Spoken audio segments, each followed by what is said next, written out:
আমি সেদিন এক লোকরে দেখছি সিমেন্টের বস্তা নামাইতেছে, আমি তাকাইছিলাম। বিশ্বাস করেন লোকটার ঘাম সারাটা লুঙ্গি গেঞ্জি ভিজা, আমার মনে হয় পানিতে সাঁতার কাটতেছে, এরকম ঘাম।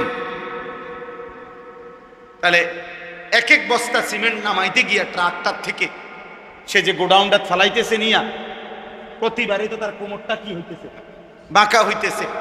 এক বস্তা সিমেন্ট নামাইলে হয়তো 3 টাকা 5 টাকা বা 10 টাকা, ধরে নিলাম 10 টাকা, তাহলে 50 বস্তা সিমেন্ট নামাইলে কি পরিমাণ ঘাম জড়ছে, 500 টাকা। এই 500 টাকা ঘামে চুবানো এই টাকাটা দিয়া সে তার পরিবারে যখন পাঠায় দেয়, তার সন্তান নামের 18 বছরের 16 বছরের ওই জানোয়ার এই ঘামের টাকাটা দিয়া মোবাইলে উলঙ্গ ছবি দেখে। মানুষ নামের ওই জানোয়ারে তার বাবার এই ঘামের টাকাটা দিয়া নারী দেখে, ছবি দেখে। অথচ এই বেচারার কোমরটা 50 বার বাঁকা হয়ে গেছে। আমার কোমরে সামান্য ব্যথা, আমি ডাক্তার দেখাইছি গত কয়দিন আগে, পরিষ্কার প্রেসক্রিপশন উনি লিখে দিছে, ঝুঁকে কোমর ঝুঁকে কোনো কিছু নিবে না। বলছে একটা কাগজ এটা এখানে পড়ছে, এটা ঝুঁকে নিবেন না, স্বাভাবিকভাবে বসবেন বা এরপরে নিবেন। ওই মানুষটা এইভাবেই তো আজকে হয়তো 10 বছর এভাবেই তো বস্তা নামাইতে আছে, ঠিক না? কত কষ্টের কামাই। এই জন্য আমরা একজন, শুনেন আমার কোনো আপত্তি নেই, আমি এক ধরনের মানুষ, আমার ফিকির হলো আমি কোনো ভোটে দাঁড়াইছি না, আমি কোনো এটা নির্বাচনী জনসভা না যে অনেক লোক হইতে হবে, আমি তো ইলেকশন করি না, তো কাজেই আমার জনসমর্থন দিয়ে আমি করবো কি, আমি কি ভোটে দাঁড়াবো? আমার তো আখেরাতে না দরকার, তাহলে লোক কম না বেশি আমি লোক দিয়ে করবো কি? বেশি গুণ না, সংখ্যা গুণে তো আমার দরকার নেই, আমার দরকার আল্লাহর কথা পৌঁছানো, আল্লাহর এক বান্দাই শুনুক, আমি তার জন্যই বলছি। একজনই ভাবুক কি হবে জাহান্নাম, কি হবে আখেরাত। নবী সাল্লাল্লাহু আলাইহি সাল্লামের একজন সাহাবী জীবনে একবার শুনছে হযরত সালমান যে জাহান্নামের আগুনের লাকড়ি হবে মানুষ এবং পাথর। তাফসীরের মধ্যে আছে উনি 3 দিন 3 রাত একটানা শুধু চোখের পানি ফেলে কাঁদছে যে হায় জাহান্নামের লাকড়ি হবে মানুষ, সেই লাকড়ি যদি হই আমি সালমান, আমার কি হবে, আমার কি হবে। এ কথা বলে শুধু কাঁদছে আর কাঁদছে অঝরে। 3 দিন পরে নবীজি খবর নিয়ে ওনারে খবর দিয়ে আনছে। নবী সাল্লাল্লাহু আলাইহি সাল্লাম জিজ্ঞাসা করছে, সালমান কি হয়েছে তোমার? বলছে, ইয়া রাসূলুল্লাহ, কোরআনের এই আয়াত আমারে পাগল বানায় ফেলছে। ওয়াকুদুহান নাস ওয়াল হিজারা, আল্লাহ যে বলছে জাহান্নামের আগুনের লাকড়ি হবে মানুষ এবং পাথর, সেই পাথর আরে মানুষ যেটা জাহান্নামে ফেলবে সেটা যদি হই আমি সালমান, আমি সেই আগুনে টিকবো কেমনে? আমার এই ভয় আমারে অস্থির বানায় ফেলছে, আমি চোখের পানি বন্ধ করতে পারছি না। আল্লাহর নবী তখন বলছে, সালমান থামো, আল্লাহর কসম আমি সাক্ষী দিচ্ছি, আমি মুহাম্মদ সাক্ষী দিলাম জান্নাত তোমার অপেক্ষা করছি। এরপরে উনি থামছে। কি ভাই, যারা নিয়মিত ইবাদত করতেন তারা পর্যন্ত জাহান্নামকে এভাবে ভয় করতেন, আর আমাদের যাদের জীবনে নামাজ নাই, হালাল হারাম নাই, আমাদের কি হবে? আমাদের হালাত কি হবে? কে বুঝাবে আমাদের ছেলেদেরকে? কে ফিরাবে আমাদের মেয়েদেরকে, আমাদের মহিলাদেরকে? বলে কে ফিরাবে? এক মৌলানা ইয়াসিন জাফরি আমার অনেক বেশি মহব্বতের, তিল তিল করে খাইয়া না খাইয়া অনেক কষ্ট করে এই মাদ্রাসাটা ধরে রাখছে। কত সময় আইসা আমার কাছেও যখন আইসা হালাত বলে, আমার মাঝে মাঝে মন চায়, কত সময় আমি বলি মন চায়, মাঝে মাঝে বাদ দেন, বন্ধ করে দেন, আর কতক্ষণ করবেন, কি করবেন, কুলাইতে পারে না। আমার নাম দেয়, আমার হাতে দেওয়া এই নাম নূরে জান্নাত, মাওলানা মাসুদ জামিলের ওই মাদ্রাসা, কি নাম? হ্যাঁ, হুরে জান্নাত, এটাও আমার দেওয়া না। ওইখানেও নাওতলা। এই ছোট্ট ছোট্ট আয়োজন, কোথাও 100 জন, কোথাও 200 জন, কিন্তু এটা কি খুব বেশি সংখ্যা? এই মাদ্রাসার মধ্যে যদি মাত্র 100 জন মেয়ে পড়ে, 150 জন মেয়ে পড়ে, একদিনে চান্দিনা বাজারে, একদিনে কল্পনা করেন শুধু চান্দিনা বাজারে, তরকারি বাজারে, মাছ বাজারে কি পরিমাণ মহিলা যায়। আমার সেই বোনদেরকে কে ফিরাবে? স্বামী বিদেশ, স্বামীর মাথার ঘাম পায়ে পড়ে একটা একটা টাকার জন্য, বেচারা 12 ঘন্টা ডিউটি করে, 16 ঘন্টা ডিউটি করে এই কলজার মধ্যে বাইন্দা টাকাগুলো বাড়িতে পাঠায়।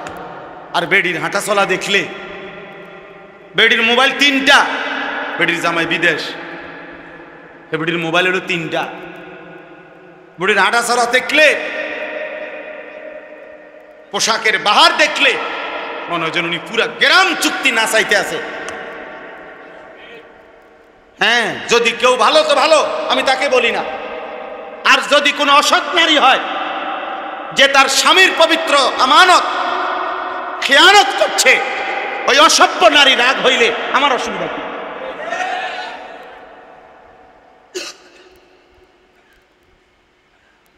বলবে যে সবাই কি খারাপ? আমি কইছি নি আপনারা সবাই খারাপ, কথা বোঝেন নাই আমার কথাটা। আপনি চাইতেন কার? আপনি চাইতেন কেন? আপনি ভালো হইলে তো আপনারা বলছি না, আপনার গাছ লাগলো কেন? বোঝেন নাই আমার কথা? বন্দির মতো সারাক্ষণ ছবি উঠে, সারাক্ষণ ভিডিও করে, মানে কোনো কাজ নাই, কি করবে? যদি সিরা বাজত তাইলেও অনেক সিরা বিক্রি করতে পারত, মুড়ি বাজলে মুড়ি বিক্রি করতে পারত, বাদাম ভাজলে বাদাম বিক্রি করেও অনেক পয়সা রোজগার করত। দুর্ভাগ্য হলো যে বদনসিব, দুনিয়াও চিনে না, আখিরাতও চিনে, দুনিয়াও চিনে না, আখিরাতও চিনে। দুনিয়ার মেহনত করলে তো কিছু টাকা আসত, কিছু পয়সা আসত। আল্লাহ আমাদেরকে হেফাজত করে। জাফরি ভাই, এই ছেলেরা যারা দাঁড়িয়ে আছে ওদেরকে ভিতরে আসতে বলে, আর নয়তো তো চলে যেতে বলে, আর নয়তো চলে যেতে বলে। তার কোনো জিলাফি দিত না, দাঁড়াই থেকে লাভ নেই।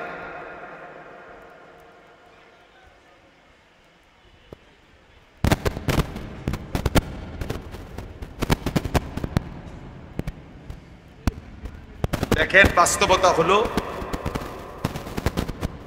আল্লাহর কথা কম হোক বেশি হোক মনোযোগ দিয়ে শুনতে হবে।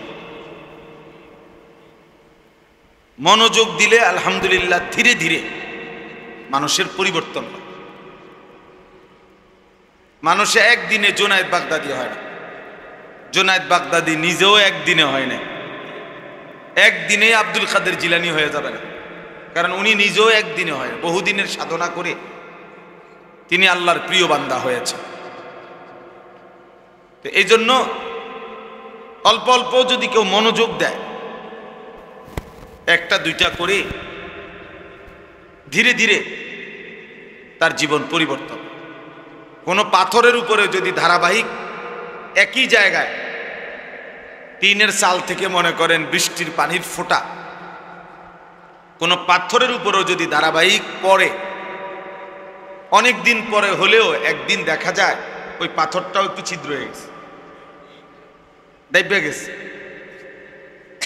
মানে পাথরকে পর্যন্ত এই পানি, অথচ বৃষ্টির পানি হাতে নিলে কত পাতলা, এত কোনো ওজনে নাই দেখতে, কিন্তু এটা পাথরটাকে ছিদ্র করছে ধারাবাহিক। আল্লাহর কথা যে মনোযোগ দিয়ে শুনে, অল্প অল্প করে হলেও ধীরে ধীরে জীবন পরিবর্তন হয়। আল্লাহর কথা শোনা এটাও একটা ইবাদত, আমল করা এটাও ইবাদত। আর ইবাদত করিলেই আল্লাহ তাআলা বান্দাকে আরো ইবাদতের তৌফিক দান করে। এই জন্য প্রত্যেকের উচিত, এই ছেলেরা তোমাদেরও বাবা, বাস্তব কথা হলো এটা উচিত, সব সময় যদি একটা মানুষ গাফেল থাকে, যে সারাক্ষণই মানে এলোমেলো, সারাক্ষণই হাসে, লাফায়, হাঁটে, চলাফেরা, তাহলে এটা তো আসলে একটা সুস্থ স্বাভাবিক মানুষের কাজ হইতে পারে। 24 ঘন্টার মধ্যে আমার কোনো কাজে নাই, এরকম অপদার্থ একজন মানুষ হইতে পারে। মানুষ মাত্রই কর্মমুখর, মানুষ মাত্রই পরিশ্রমী, মানুষ মাত্রই মেহনত করতে অভ্যস্ত। এটা বাস্তবতা। যার ভিতরে কর্মের স্পৃহা নাই, কাজ করার মানসিকতা নাই, এটা এক ধরনের অচল মানুষ, প্রতিবন্ধী, অপদার্থ মানুষ। আমি একটা ছোট্ট সুন্দর ঘটনা শোনাই, সাহাবাদের ঘটনা। আমাদের প্রিয় নবী সাল্লাল্লাহু আলাইহি ওয়াসাল্লাম, সবাই মনোযোগ দিয়ে শুনুন। নবীজি সাল্লাল্লাহু আলাইহি সাল্লামের একজন সাহাবী, বিখ্যাত সাহাবী হযরত আব্দুর রহমান ইবনে আউফ রাদিয়াল্লাহু তাআলা আনহু। উনি, ওই ছেলে, এই অপদার্থ, ওঠো বেটা, তোমারে কে বলছে মোবাইল নিয়ে আসতা?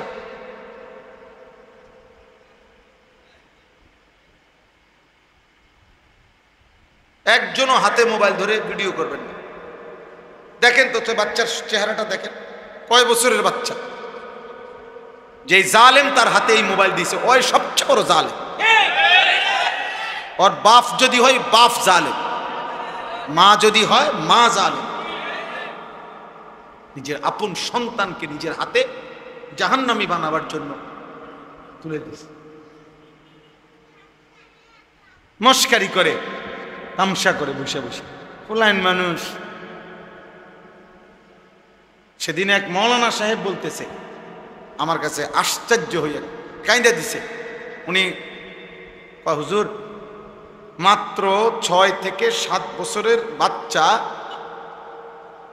সে আরেক বাচ্চারে বড় মোবাইল থেকে শিখাইতেছে যে উলঙ্গ ছবি কেমনে কোন প্রোগ্রামে গেলে বাহির করে, ও এটা জানে, ওরে দেখাইতে।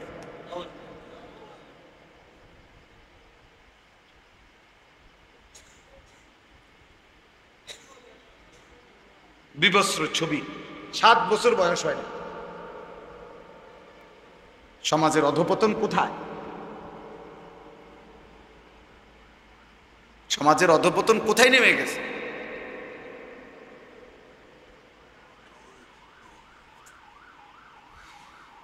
আশ্চর্য। ঢাকা শহরে 14 বছর 15 বছরের ছেলেরা, মানে গ্রুপ সন্ত্রাসী, কিশোর গ্যাং, কিশোর এই বয়সী ছেলে, কিশোর বলে কারে? 28 বছরের মানুষের 14-15 বছরের বাচ্চাকেই তো কি বলে? এরা আপনার কিশোর গ্যাং, মানে এদের অত্যাচারে, এদের ডাইরেক্ট সাফাতি দিয়া কোপ দেয়,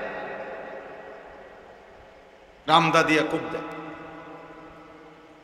মানে তার চাইতে তার অস্ত্র লম্বা। হ্যাঁ,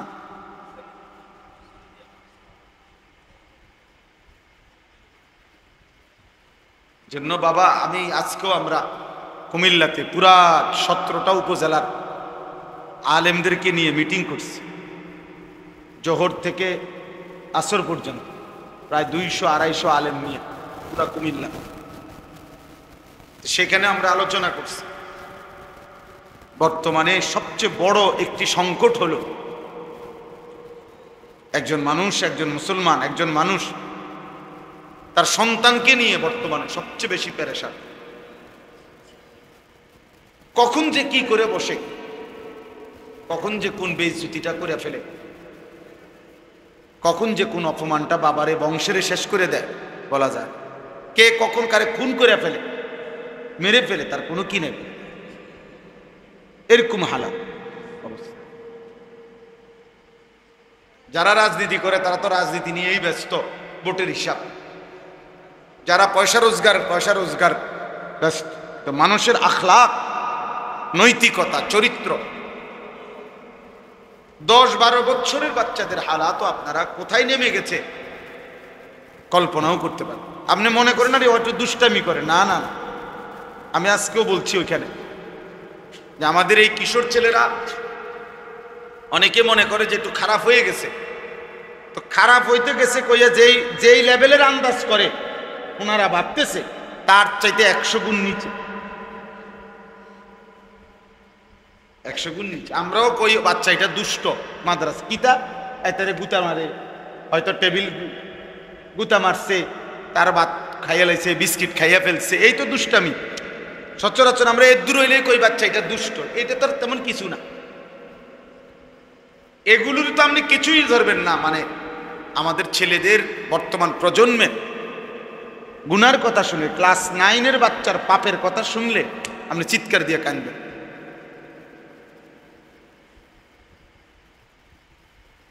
ক্লাস 8-এর বাচ্চার গুনাহের কথা শুনলে আপনি চিৎকার দিয়ে কাঁদবেন। আমি ব্যক্তিগতভাবে এই কিশোর নওজোয়ানের উপরে মেহনত করি আলাদা, যে আমার একটা মিশন আলাদা, আমার এই নিয়ে আমার কার্যক্রম আছে আলাদা। এই জন্য আমি এটা একটু বেশি শুনি, জানি। আমার হোয়াটসঅ্যাপে বড় গ্রুপ আছে, আমার জিম্মাদারি আছে, আমার উস্তাদদের, আমার ছাত্র আলেম, যে সমস্ত কিশোর যুবক ছেলে তাদের হালাত শোনায়। আল্লাহ,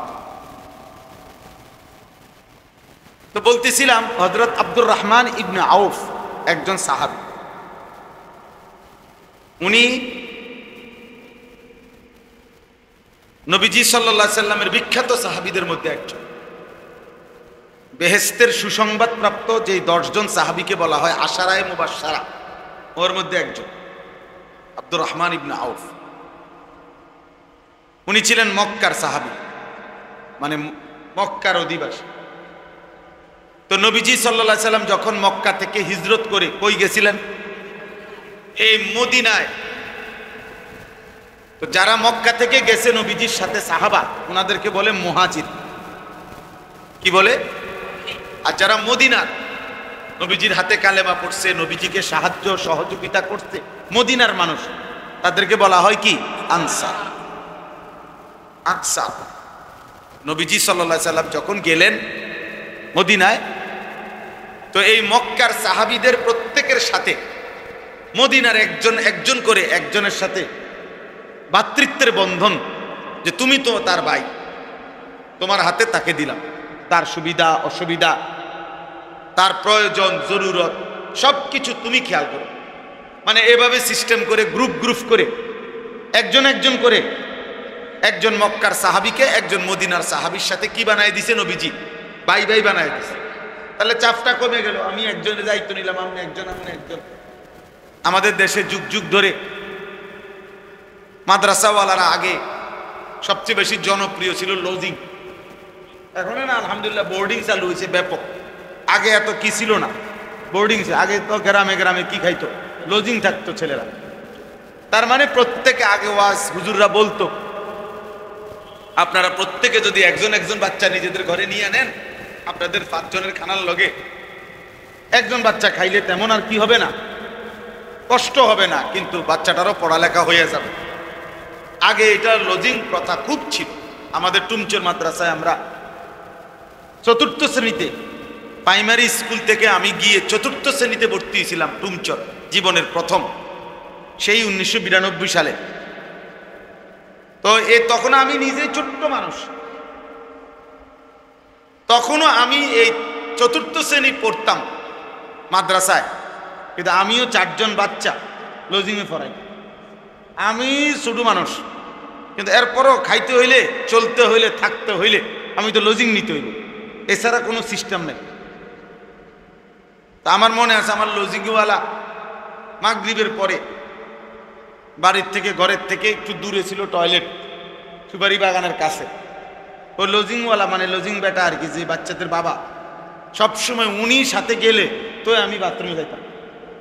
আমি একলা যাইতে সাহস করতাম না, আমি নিজে ছোট ছিলাম, ভয় পাইতাম। উনি আমারে সবসময় ধরে নিয়ে যাইতেন। সুলাইমান ভাই আমার লজিং মাস্টার এখনো জীবিত আছেন আলহামদুলিল্লাহ। আমি এখনো পারিবারিকভাবে ওনার খোঁজখবর রাখি। উনিও আমারে আপন সন্তানের মতো এখনো আদর করে, সেই ছোটবেলার সুলাইমান ভাই। তো এই জন্য বললাম এভাবে আর কি একজন একজন করে নবীজি দিয়ে দিছেন। তো এই আব্দুর রহমান ইবনে আউফ উনি মক্কার সাহাবী।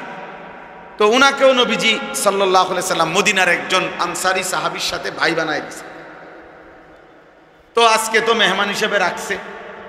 একদিন বা 2 দিন পরে এই মদিনার আনসারী সাহাবী ওই মক্কার সাহাবীকে বলছেন যে ভাই এই আমার হলো এই খেজুর গাছ, এই হলো আমার বাড়ি এদ্দুর, আমার এই আসবাবপত্র যা আছে সব কিছু আমি তোমাকে অর্ধেক অর্ধেক দিয়ে দিলাম, তুমি সব কিছু হিসাব করে অর্ধেক অর্ধেক বুঝে নাও, অর্ধেক তোমার অর্ধেক আমার।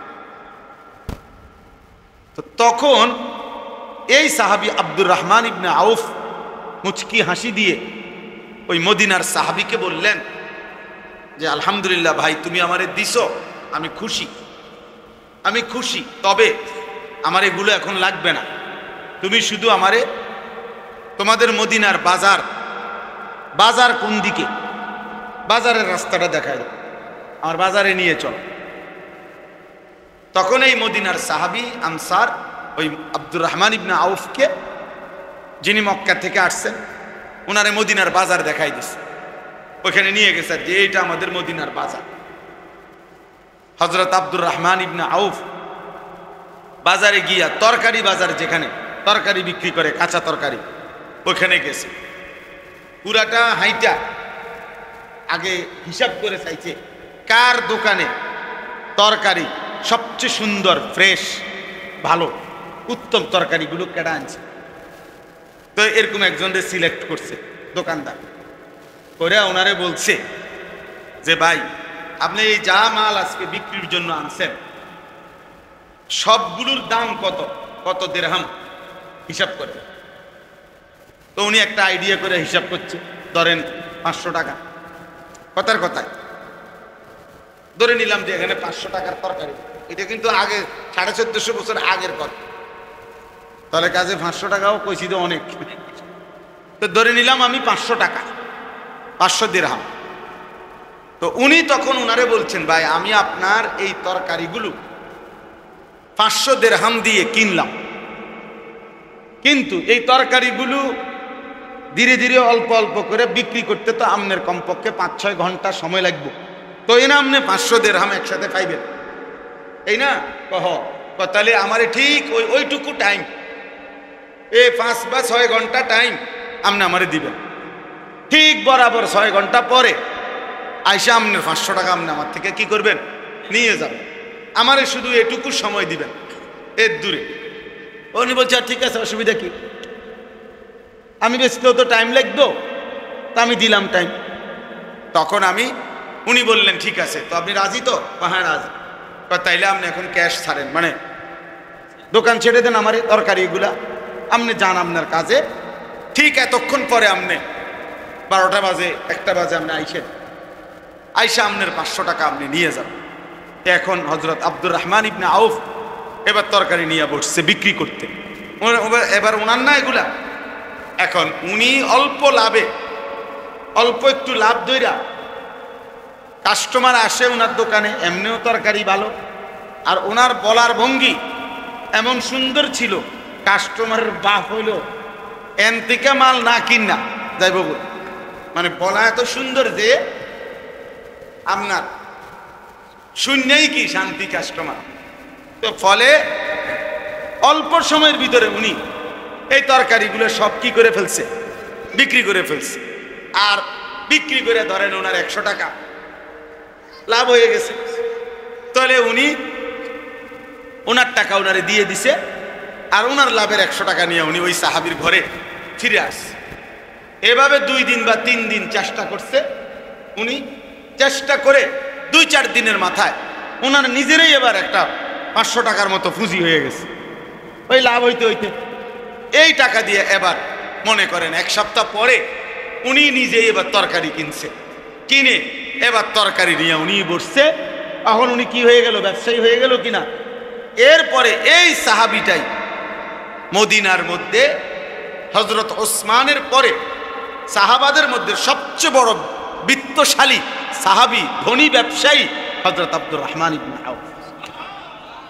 পরবর্তীতে বিশ্বাস করেন, কিতাবে আছে, পরবর্তীতে এই মদিনার বাজারে এমনও দিন গেছে এই আব্দুর রহমান ইবনে আউফের চালান আসতো, মাল মদিনার বাজারে ঢুকতো। তো যেদিন আব্দুর রহমানের চালান আইতো, মাল আসতো বাজারে পুরা, তখন এমনও সময় গেছে 100 উট ধারাবাহিক মাল বোঝাই শুধু আব্দুর রহমান ইবনে আউফের মাল। 100 উটে বোঝাই। ওই সেই ব্যবসায়ী যে ওনার থেকে কি করছিল, প্রথম দিন এই কৌশলে মাল নিছিল। তাহলে আমার বলার উদ্দেশ্য হলো ওই কথাটা আমি বলছি, দিন নাই রাত নাই বাবার উপরে একটা ফোড়ার মতো, বিস্ফোরার মতো অনেক ছেলে এই জালেম মারেও কষ্ট দিতেছে, বাবারেও কষ্ট দিতেছে। শুধু শুধু একটা তাগড়া শরীর, স্বাস্থ্য সুস্থ, কিন্তু হাইওয়ানে সারা দিন মোবাইল টিপা ছাড়া আর কিছু জানেন, আর কিছু কি আর জানেন। যতক্ষণ পর্যন্ত মা বাবার উপরে সম্ভব খাইতে থাকে, অথচ সে ইচ্ছে করলে যেই কোনো ছোট কাজ করতে পারে। আমি ওই দিন বললাম একজনকে, ভাই যে কলমের মধ্যে আপনার কালি ঢুকায়, যে কালি কলম এই বল ফ্যানের ভিতরে, এটা মনে করেন এই কলমটার মধ্যে কালি ঢুকায় যে এগুলা শীষটার ভিতরে, তাহলে এইটা এই মেশিনটা এটা কোনো 10 লাখ টাকার মেশিন না, এটা অল্প কদ্দুর জায়গা হইলেই অল্প কদ্দুর টাকার মেশিন। এটা দিয়ে এ কলম এগুলো কিন না, একজন মানুষ ইচ্ছা করলে কালি ঢুকাইয়া সে তো 50টা দোকানে দিতে পারে। ধীরে ধীরে সে ব্যবসা বাড়বে, তার ক্ষুদ্র ব্যবসা। অসংখ্য পৃথিবীতে অসংখ্য মানুষ ক্ষুদ্র ব্যবসা করে, ছোট ছোট। একদিন ঠিকই দেখা গেছে সে বড় ব্যবসায়ী হয়ে আছে।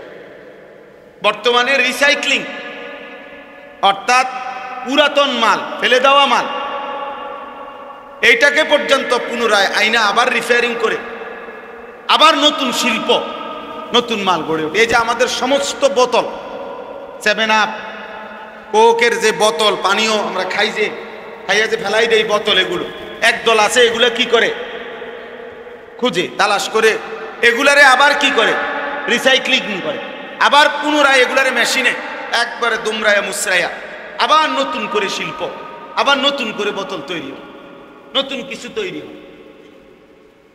এটা মানে ফেলে দেওয়া জিনিস থেকেও বহুত বড় কিছু হয়। গাজীপুরে আমি মাহফিলে গেছি, কাপাসিয়ার ওইদিকে, না কাপাসিয়ান আরো ওইদিকে। তো এই কিছুদিন আগে, মনে 4 মাস হবে না, 3-4 মাস আগে, তো বললাম যে যেখানে মাহফিলে ওয়াজ করছি, বিশাল এলাকা, ওনারা বললো হুজুর, আমি বললাম আপনারা কি ব্যবসা করেন? জায়গা জায়গা দিয়ে গোডাউনের মতো, এগুলো কি? হুজুর আমরা বললাম জুট ব্যবসায়ী। আর এই জুট ব্যবসায়ী কিনা? আমি বললাম জুট ব্যবসা মানে কি? মানে হলো হুজুর গাজীপুরে হলো বাংলাদেশের বিপুল পরিমাণ গার্মেন্টস ফ্যাক্টরি হলো কোথায়? গাজীপুরে। এই গার্মেন্টসের যে কাপড়, গার্মেন্টসের যেগুলো কাটা কাপড়, গার্মেন্টসে যে পণ্য বানায়, তো কাটা কাপড় আছে না, টুকরা টুকরা, এই ফেলে দেওয়া এই টুকরাগুলো তারা কি করে? সংগ্রহ করে এগুলো জুট মালারি, মানে অতিরিক্ত মাল, এগুলা কাপড়, টুকরা কাপড়, এই টুকরা কাপড়গুলোকে তারা বস্তাবন্দি করে এগুলা বিদেশে আমদানি রপ্তানি করে। এই ব্যবসা করে তারা এখানে বিশাল বাড়ি গাড়ি সব কিছু তারা বছরের পর বছর চলতেছে। তাহলে বলেন, মানুষ যদি মেহনত করতে চায়, আমি এই প্রসঙ্গটা এই জন্য বললাম, আর কথার প্রসঙ্গে উঠছে, আমার খুব আফসোস লাগে এত সুন্দর সুন্দর ছেলে পেলে 16, 17, 18, 20 বছর, ওমা এটা অপদার্থ সারাদিন চুল নিয়ে ব্যস্ত, পাগলের মাথা খারাপ, চুল এটারে হারা দিন এরকম করে স্কৃতি। আরে মাথা খারাপ যে তোর এইটাও কি জানো নি? হে মনে এইটাও জানে না, এর যে মাথা খারাপ এইটাও হে জানে, সেইটাও জানে না, কি করা উচিত এটাও জানে না, দুনিয়াও বোঝে না, আখিরাত তো বুঝেই। এই জন্য সবসময় এটা বলি আর কি, নাফরমান, পাপী, আল্লাহর অবাধ্য, এ দুনিয়াও বেওকুফ, আখিরাতও বেওকুফ। গাফেল, গাফেল অনেক বড় ক্ষতিকর। গাফলত মানুষকে অকর্মণ্য বানায় দেয়, যার জীবনে কোনো কাজ নাই, সে কিছুই করে না, বসে রয়েছে। আজকে 2 বছর ঘুরে কি গরো কা বিদেশ যাইতে, বিদেশ যাইতো করে, তো বিদেশ যাইতে কি গরুর লাগেনি? বিদেশ কি বাংলাদেশের ভিতরে নি? তুই গরো কা, বিদেশ তো বিদেশের জায়গায় না, এ ঘুরতেছে, কোনো কাজ নেই, শুধু মোবাইল টিপে আর এই বন্ধুদের সাথে আড্ডা। জামা বদলাইলো, গেঞ্জি বদলাইলো, শাক বদলাইলো, চুলের ফ্যাশন বদলাইলো। আফসোসের ব্যাপার, আমাদের প্রজন্ম সব দিক থেকে অকর্মণ্য হয়ে যাচ্ছে। না দুনিয়াবি ক্ষেত্রে আমরা আগাইতে পারছি, আখিরাতের ক্ষেত্রেও আমরা পিছিয়ে যাই। সব দিকে মনে হয় যেন দুশ্মন কৌশল করে আমাদেরকে বিনোদন, খেলাধুলা, আমাদেরকে নাচ গান, অশ্লীলতা, বেহায়াপনা, অসভ্যতা, এই বেহুদা কাজকর্মে এইভাবে লাগায় দিছে আমাদেরকে সবচেয়ে বেশি। গোটা পৃথিবীতে আপনার আশ্চর্য হবেন, আমেরিকার কোনো বিশ্বমানের ক্রিকেট খেলোয়াড় নাই। বলেন একজন ক্রিকেট খেলোয়াড়ের নাম আমেরিকা নাই। ফুটবল আছে, নাম কেউ আসতে, বিশ্বমানের কোনো আমেরিকান মানে আমেরিকার ক্রিকেট খেলোয়াড়, ওরা এত লম্বা সময় দেয় না, ওদের দরকার উপার্জন। ইসরায়েলের উল্লেখযোগ্য কোনো খেলোয়াড়ও নাই, শিল্পী মিল্পি তানো নাই, এগুলো নিয়েও তাদের ব্যস্ততার টাইম নেই। তাদের 24 ঘন্টার ফিকির মুসলমান কিভাবে ধ্বংস করবে আর গোটা পৃথিবীর অর্থনীতি কিভাবে নিজেদের হাতে নেবে। এই হলো ইহুদিদের ষড়যন্ত্র। ইহুদিদের ইসরায়েলের যে রাজধানী তেল আবিব, আমি নিজে পড়ছি, পত্রিকার রিপোর্ট হলো, ওদের এই রাজধানীতে, এই ইসরায়েলের মাত্র 1 কোটি মানুষ না, তাদের পুরা জনগণ ইসরায়েলের, এই যারা মুসলমানদেরকে প্রতিদিন মারছে, এভাবে নিশ্চিহ্ন করে দিছে। হামাসের মুজাহিদরা, ফিলিস্তিনের মাটির নিচের ওই মুজাহিদরা কাকুতি মিনতি করে মুসলমানদের কাছে দোয়া চাইছে, ওরা যে তাদের অস্তিত্ব নিশ্চিহ্ন করে দিচ্ছে এই ইসরায়েল। অথচ তারা 1 কোটি মানুষ, 1 কোটি না লোক, 92 থেকে 97 লাখ মাত্র। আমগো ঢাকা শহরে যাত্রাবাড়ি, সায়দাবাদ দাঁড়ায় থাকে এত বেশি মানুষ, বিশুদ্ধবারে বাড়ি দায়ুনের লাইগা মনে হয় এর চাইতে বেশি মানুষ কি সায়দাবাদ যাত্রাবাড়ি দাঁড়ায় থাকে, গাবতলি দাঁড়ায় থাকে। তাহলে তাদের যে রাজধানী তেল আবিব, তাদের মেইন শহর, এই শহরের নিয়ম হলো এই শহরে কখনো রাত হয় না। মানে কি? মানে হলো আমাদের মনে করেন এখন ঢাকাতে শত শত প্রতিষ্ঠান, কোম্পানি, ব্যাংক, অফিস, সরকারি চাকরিজীবীদের কর্মস্থল আছে না ঢাকায়, কিন্তু এই মুহূর্তে সব বন্ধ। এখন বন্ধ না সব, আবার কালকে সকাল 8টায় হলো কি অফিস, আবার বিকাল 4টার মধ্যে আবার কি ছুটি।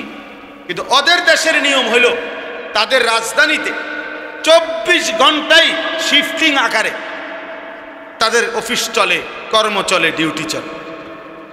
অর্থাৎ রাত 12টা হোক আর 2টা হোক, কোনো সময় কাজ কি নাই, বন্ধ। বুঝছেন আপনি হিসাবটা? শিফটে আর কি 8 ঘন্টা পর পুরা শিফট কি হয়ে যায়, বদলায় গেছে, নতুন গ্রুপ কাজ করবে, পরের 8 ঘন্টায় নতুন গ্রুপ কাজ করবে, 3 শিফটে 24 ঘন্টা। বুঝছেন না হিসাবটা? তাহলে ফলে কম লোক বেশি কি করে উপার্জন, কম লোক বেশি আয় করে, বেশি আয় করে। এই জন্য ছেলেরা বাবা বুঝতে শিখো, ভাবতে শিখো বাবা। একজন ছেলেও যদি বুঝে থাকো এত অকর্মণ্য, এত অবহেলা বাবা, দুনিয়াও ভালো করবে না, আখেরাতও ভালো করবে না। রাজার ধনও ফুরায় যায়। আমরা কিতাবে পড়ছি করাচি হজরত কুতবে আলম আরিফ বিল্লাহ হজরত মাওলানা শাহ হাকিম মোহাম্মদ আখতার রহমতুল্লাহ আলাইহি বলছেন, একজন বিশ্ববিখ্যাত বুজুর্গ তিনি ছিলেন পাকিস্তানের। উনি বলছেন যে আমরা নিজ চোখে দেখছি একজন জমিদার আর জমিদারের ছেলে সময়ের ব্যবধানে ছেলেটা নারী এবং জিনা ব্যভিচার করত, নারীর সাথে অসভ্যতা অশ্লীলতায় তার বাবার সম্পত্তি শেষ করে দিছে। একটা পর্যায়ে তাকে এমন ভয়ঙ্কর রোগ হয়েছে যে এই রোগের চিকিৎসার জন্য বাবা তার জমিদারি সব শেষ করেছে। শেষ পর্যন্ত প্রকাশ্যে মানুষ দেখছে জমিদার এবং জমিদারের সন্তান বাপ পুত প্রকাশ্য দিবালোকে বাজারে মানুষের কাছে ভিক্ষা করত, ভিক্ষা করত, ভিক্ষা।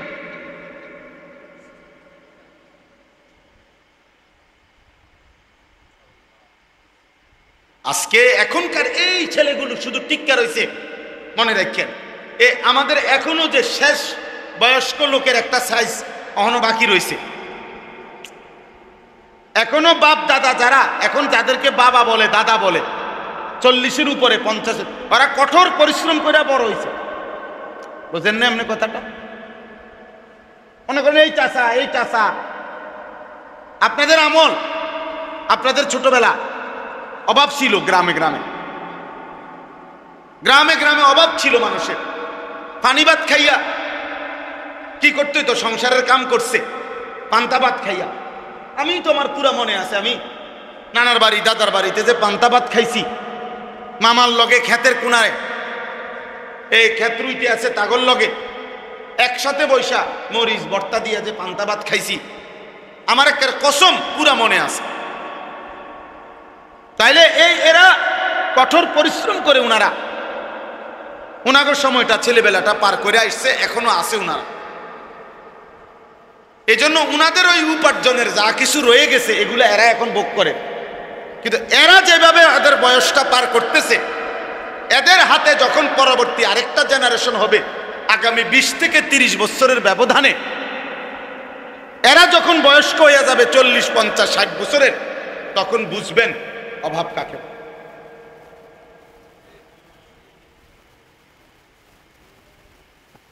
আমার কাছে ওই কিতাবের মধ্যে আছে, দামেস্কে সিরিয়ায় একবার এমন অবস্থা হয়েছে যে ওই একটি অঞ্চলের মানুষ এত বেশি নারীর ছবি, নারীর প্রেম, এটা নিয়ে তারা পুরা অঞ্চলের সকল মানুষে এই চর্চা শুরু করছে যে এরা সকলেই নারীর ছবি, নারীর ভালোবাসা, নারীর সাথে যত রকমের গুনাহ হইতে পারে এই নিয়ে পুরা শহর সবাই চেষ্টা করতেছিল। তাহলে লিখছে কিতাবে, খোদার কসম, একটা সময় পরে আল্লাহর আযাব আসছে, আযাব আসছে, আর ওই শহরে এত বেশি দুর্ভিক্ষ দেখা দিছে।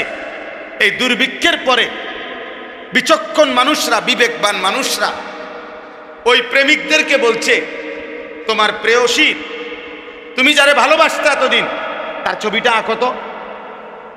তখন বলছে, প্রেয়সীর ছবি আর প্রেয়সীকে চুলার আগুনে ছুঁড়ে মারো, একটা রুটি খাবারের জন্য দাও। আমার কাছে ওই কিতাব আছে। অর্থাৎ এই নারী ছবি, এই অসভ্যতা, এই অশ্লীলতা, এই বেহায়াপনা একদিন এরা হোক আর এদের পরবর্তী সন্তান হোক, কাউকে না কাউকে বিপদগ্রস্ত করে ফেলবে। বিপদগ্রস্ত করে ফেলবে, অভাবে ফেলে দিবে। গুনাহ মানুষকে ধীরে ধীরে,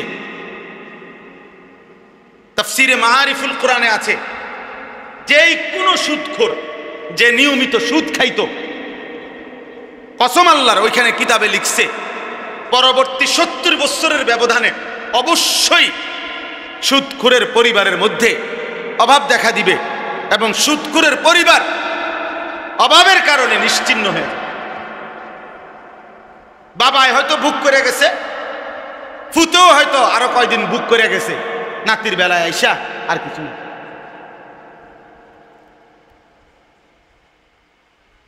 বাংলা ভাষায় একটা কবিতা আছে, এক পুরুষে যোগায় ধন, এক পুরুষে খায়, আরেক পুরুষ আইসা দেখে খাবার কিছু নাই, আমার 3 পুরুষ। এটা গানও আছে, কবিতাও আছে। 3 পুরুষ বোঝেন না? মনে করেন আমরা 3 পুরুষ, আমার দাদা, আমার আব্বা, আমি, তাহলে আমরা কয় পুরুষ হলো? এরকম আর এক পুরুষে যোগায় ধন, এক পুরুষে খায়, আরেক পুরুষ আইসা দেখে খাবার কিছু নেই। গুনাহ আমরা কিতাবের মধ্যে পড়ছি, গুনাহ 3টি জিনিস, 3টি বড় ক্ষতি। প্রত্যেকটা গুনাহ, প্রতিটা হারাম। নারী, ছবি, জিনা, ব্যভিচার, মদ, জুয়া, সুদ, ঘুষ, কিস্তি, হারাম, নাচ, গান, বাদ্য, অশ্লীলতা, বেহায়াপনা, অসভ্যতা, নোংরামি, আল্লাহর নাফরমানি, 3টি ক্ষতি ওই ব্যক্তিকে করবেই করবে। 1 নাম্বার হলো, প্রথম ক্ষতি হলো হিরমানুত তাআ। গুনাহ মানুষকে নেক আমল থেকে, আল্লাহর ইবাদত থেকে বঞ্চিত করে। 2 নাম্বার হিরমানুল ইলম, গুনাহ মানুষকে কোরআন সুন্নাহর ইলম থেকে বঞ্চিত করে। 3 নাম্বার হিরমানুল, একটা বললাম কি, যে তার ইলম দূর করে দেয়। 2 নাম্বার তার আমলকে কি করে দেয়? ছুটায় দেয়। 3 নাম্বার হলো হিরমানুর রিজক, তার রিজিক কমিয়ে দেয়। গুনাহ অভাব নিয়ে আসে, গুনাহ অভাব নিয়ে আসে। তুমি টের পাইবে না, হয়তো তোমার জেনারেশন তোমার পরে কষ্ট পাবে। একসময় দবদবানি, খপখপানি ছিল, মাতবরি ছিল, এরপরে ভিক্ষার থালা হাতে। আমারে কুমিল্লা এক জায়গায়, এই কুমিল্লার মধ্যে এক জায়গায় আমাকে দেখাইছিল যে হুজুর 70 বছর এই বাড়ির সামনে দিয়া, বিশাল বড় বাড়ি, কয় যে 70 বছর কমপক্ষে এই বাড়ির সামনে দিয়ে কেউ যাইতে হইলে জুতা খুললা যাইতে হইতো, জুতা পায়ে দিয়ে যাওয়ার সাহস ছিল না। কিন্তু আজকে 70 বছর পরে ওই বাড়ি সামনে কয়টা গাছ ছাড়া আর কিছু নাই, এখন কুত্তা ঘুমায়, কুকুর ঘুমায়। এজন্য গুনাহ ছাড়তে হবে। আজকে আমার মূল বক্তব্য এটা, আপনারাও ছাড়তে হবে, আপনাদের সন্তানদেরকেও গুনাহ থেকে ফিরাইতে হবে। শয়তানের রাস্তা, গুনাহের রাস্তা, না হলে এই জাতি টিকবেন, এই জাতি টিকবেন। আমাদের উপরে আযাব, গজব, মুসিবত, আমাদের ছেলেদের এই অব্যাহত, মেয়েদের এই অব্যাহত নাফরমানির কারণে এখনো টের পাচ্ছেন না। এখনো গলিতে গলিতে, গ্রামে গ্রামে আলহামদুলিল্লাহ খাইয়া না খাইয়া কিছু আলেম ওলামা মসজিদ মাদ্রাসা দ্বীনি ফিকির করতেছে, দ্বীনি ফিকির করতেছে। কিন্তু একদিন দেখবেন এগুলোও বন্ধ হয়ে যাবে, একদিন এগুলোও বন্ধ হয়ে যাবে। যেই হারে ছেলে মেয়ে, নারী পুরুষ বেনামাজি, অভাব আসবে। ফজরের নামাজের মুসল্লি কই? 5 ওয়াক্ত নামাজের মুসল্লি কই? যে মানুষগুলো জুমার নামাজ পড়ে এক সপ্তাহ, এই মানুষগুলো পুরো এক সপ্তাহে বাকি নামাজগুলো কেন পড়ে না? কারো কোনো ফিকির আছে? কোনো একটা চায়ের দোকানে কোনোদিন যেখানে 10 জন মানুষ বসে, ওনারা কি একটা বারে আলাপ করে কিও আমগো সমাজের লোকগুলো বাকি 5 ওয়াক্ত নামাজ কেন পড়ে না? কারো ফিকির নাই। সবাই যার যার ছেলে মেয়ে, সবাই কোন রকমে দুগা ভাত, একখান ঘর আর কদ্দুর ফার্নিচার বানাইতে পারলে খাইয়া পইরা পান সুপারি চা বিস্কুট বন্টন খাইয়া কোন রকমে রাত পার করন, দিন পার করন। সবাইকে নিজেকে নিয়ে ব্যস্ত আমরা। মানুষের পরিবর্তন করবে কে? জাতিকে টিকাবে কে? বলেন। উম্মতের পরিবর্তন হবে কিভাবে? এই মাদ্রাসাগুলো ছোট ছোট মেহনত করে, ছোট ছোট ফিকির করে। আল্লাহ তাআলা আমাদেরকে বুঝার তৌফিক দান করেন। আমি এই জন্য আপনাদের কাছে, ছেলেরা তোমাদের কাছেও ভাইয়া বুঝায় বললাম, যদি কারো দিলে লাগে, আর যদি দিলে না লাগে, সন্তান ততক্ষণ পর্যন্ত নিজে নিজে ভালো হইতে পারবে না অভিভাবক যদি সচেতন না হয়। অভিভাবক সচেতন না হইলে পারবে না। অভিভাবকও যুদ্ধ করতে হবে। আপনার 6 বছরের বাচ্চা, 16 বছরের বাচ্চা, 14 বছরের বাচ্চার হাতে আপনি বড় মোবাইল দেখছেন, আমনে আসার দিয়া ভাঙতে হবে। আপনার ঘর থেকে টেলিভিশন, নাটক, সিনেমার আয়োজন সরাইতে হবে, নয়তো জাতি টিকবে না। হ্যাঁ, মানুষ হিসেবে থাকবে, দেখতে মনে হবে মানুষ, কিন্তু আখলাক আর চরিত্র হবে সব জন্তু জানোয়ার। ইনসান আর থাকবে, ইনসান আর থাকবে। চারিদিকে খবর নিয়ে দেখেন, প্রতিদিন খবরের কাগজ শুনেন কি পরিমাণ জিনা, ব্যভিচার, পরকিয়া, হত্যা, খুন, ধর্ষণ কিভাবে চলছে। কে কাকে নিয়ন্ত্রণ করে? কে কাকে নিয়ন্ত্রণ?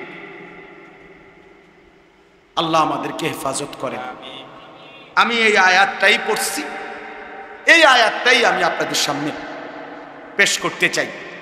আল্লাহ তাআলা বলেন, ইয়া আইয়ুহাল্লাযীনা আমানু, হে ঈমানদারগণ, লা তাত্তাবিউ খুতুওয়াতিশ শাইতান, তোমরা শয়তানের পথ অনুসরণ করো না। আল্লাহ তাআলা বলছে, হে আমার মুমিন বান্দা, আমি কিন্তু তোমাকে ঈমান দিয়েছি, তুমি ঈমানদার, আমি তোমাকে জান্নাত দিতে চাই। আর জান্নাত পেতে হলে গুনার রাস্তা ছাড়তে হবে, শয়তানের রাস্তা ছাড়তে হবে। শয়তানের রাস্তা মানেই হচ্ছে গুনাহের রাস্তা। যেখানেই গুনাহ সেখানেই শয়তান, যেখানেই শয়তান সেখানেই গুনাহ। লা তাত্তাবিউ খুতুওয়াতিশ শাইতান, আল্লাহ তাআলা বলছেন গুনাহের রাস্তা অনুসরণ করো না। ওমান ইয়াত্তাবি খুতুওয়াতিশ শাইতান ফাইন্নাহু ইয়া'মুরু বিল ফাহশাই ওয়াল মুনকার। আল্লাহ তাআলা বলেন, যে তোমাদের মধ্যে গুনার রাস্তা, শয়তানের রাস্তা অনুসরণ করবে, তো মনে রেখো তুমি শয়তান তার অনুসারীদের সাথে চলবা, গুনার পথে যাইবা, তো শয়তান তোমাকে প্রতি মুহূর্তে 2 জিনিস করতে বলবে। 1, নারীর সাথে অশ্লীলতা, 2, অন্যান্য যাবতীয় গুনাহ। শয়তানের প্রথম চেষ্টা কি? একেবারে মনে রাখবেন, এটা গুরুত্বপূর্ণ, কোরআন শরীফে বারবার আছে। 90 বছরের বুড়া হোক আর 9 বছরের বাচ্চা হোক, শয়তান প্রথম কোন গুনাহ করাইতে চায়? মানুষকে দিয়ে প্রথম গুনাহ করাইতে চায় নারীকে কেন্দ্র, নারীকে কেন্দ্র করে। এটারই বলে ফাহশা, জিনা এবং তার সাথে প্রাসঙ্গিক আনুষঙ্গিক সবকিছু। কোরআন শরীফে কথা বারবার আছে, আশ-শাইতানু ইয়াইদুকুমুল ফাকরা ওয়া ইয়া'মুরুকুম বিল ফাহশা। আল্লাহ বারবার বলছে। এই জন্য দেখেন 90 বছর, 80 বছর, 70 বছরের বুড়া, চা দোকানে, টেলিভিশন চলে, নাটক, সিনেমা, রাক্ষসের মতো বুড়া, শরীরের মধ্যে একটা জোড়াজারি নাই, কিন্তু এখনো নারী দেখে, নাচ গান দেখে, নর্তকীর ছবি দেখে। কারণটা কি? কারণটা কি? শয়তান নারীর আকর্ষণ থেকে বুড়ারাও ছাড়ে না, বাচ্চারাও ছাড়ে, বাচ্চাকেও ছাড়ে। এইটা আল্লাহ এখানে বলছে, শয়তানের প্রথম চেষ্টা আমাকে হোক আপনাকে হোক, হুজুর হোক পাবলিক হোক সবাইরে দিয়া নারীর গুনাহ করাইতে চায়, নারীর গুনাহ করাইতে চায়। ফাহশা, হ্যাঁ হ্যাঁ, অসংখ্য। সেদিন আমাকে একজন বলল, যুবক ছেলে প্রতিষ্ঠান থেকে তার নাম কাইটা দিছে, সে না সরি তাকে প্রতিষ্ঠান থেকে শাসন করছে, মোবাইল রাইখা দিছে তার। সে প্রিন্সিপালের কাছে গিয়া বলতেছে, আমার মোবাইলটা আমারে দিয়ে দেন, আমি আপনাদের এখানে পড়বো না। তারপরেও আমার মোবাইল আটকায় রাখতে পারতেন। আমি প্রয়োজনে প্রতিষ্ঠান ছেড়ে দিলাম, পড়ালেখা ছেড়ে দিলাম, কিন্তু আমার মোবাইল থেকে আমারে বিচ্ছিন্ন করলে আমি আত্মহত্যা করি। ও মা ছেড়ে দিতে রাজি, ও বাপ ছেড়ে দিতে রাজি। আশ্চর্য হবে, আশ্চর্য হবেন। বহু পাঞ্জাবিওয়ালা শতবার প্রতিষ্ঠান বদলাইছে মোবাইলের আসক্তির কারণে।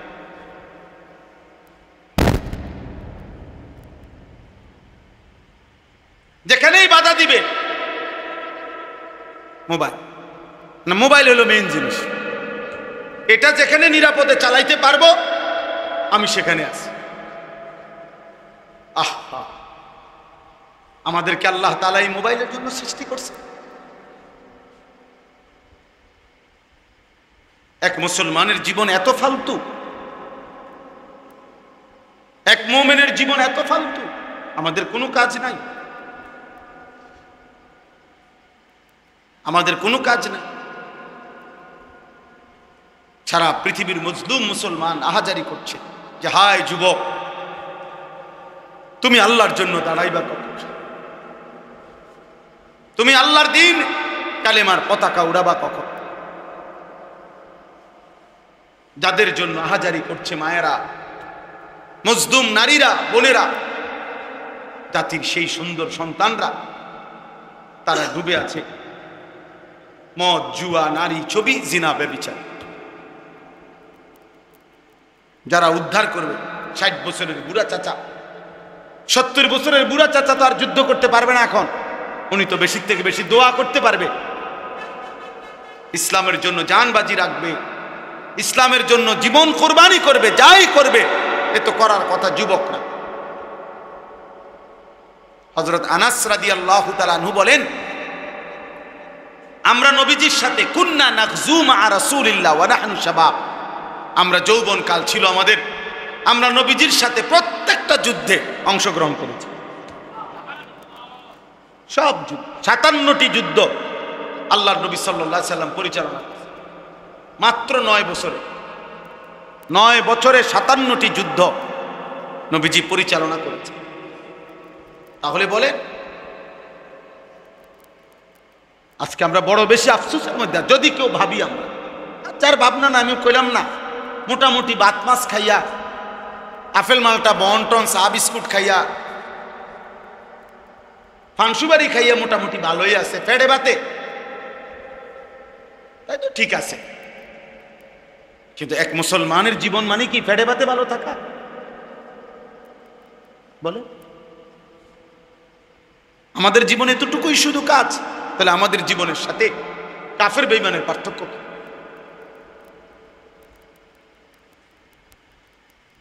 পার্থক্য কি? এই সমাজের পিছিয়ে পড়া মানুষগুলোকে কে ফিরাবে? পার্বত্য চট্টগ্রামের 3টা জেলায় বাংলাদেশের 10 ভাগের 1 ভাগ, রাঙ্গামাটি, খাগড়াছড়ি, বান্দরবন, গোটা বাংলাদেশের 10 ভাগের 1 ভাগই হলো এই 3 জেলা, আর বাকি 9 ভাগ হলো 63 জেলা। তাহলে কত বড় ওইটা? এটা পুরাটা আপনার প্রতিদিন প্রতি ঘন্টায় সেখানে খ্রিস্টানরা ওই অঞ্চলের মানুষগুলোকে খ্রিস্টান বানাচ্ছে, খ্রিস্টান মিশনারি। উত্তরবঙ্গে 8টা জেলা, রংপুর বিভাগে।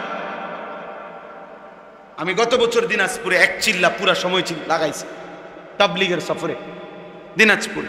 আমি নিজ চোখে দেখছি, পুরা 40 দিন ছিলাম উত্তরবঙ্গে। তখন আমি নিজ চোখে দেখছি শুধু একটি জেলায় দিনাজপুরে 560টার উপরে খ্রিস্টানদের গির্জা। বাংলাদেশে বলে প্রতিদিন খ্রিস্ট ধর্ম বানাচ্ছে।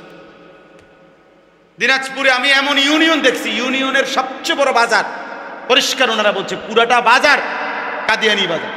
বাজারের নামে কাদিয়ানি বাজার, মানে বাজারের সব ব্যবসায়ী কাদিয়ানি, মুসলমান ছিল। পঞ্চগড়ের মধ্যে একটা পুরা এলাকার নাম আহমদনগর, এই কাদিয়ানিদের যে গোলাম আহমদ কাদিয়ানি তার নাম। বলেন আমাদের এই ছোট্ট বাংলাদেশের অবস্থা কি? বলেন। এই জন্য বললাম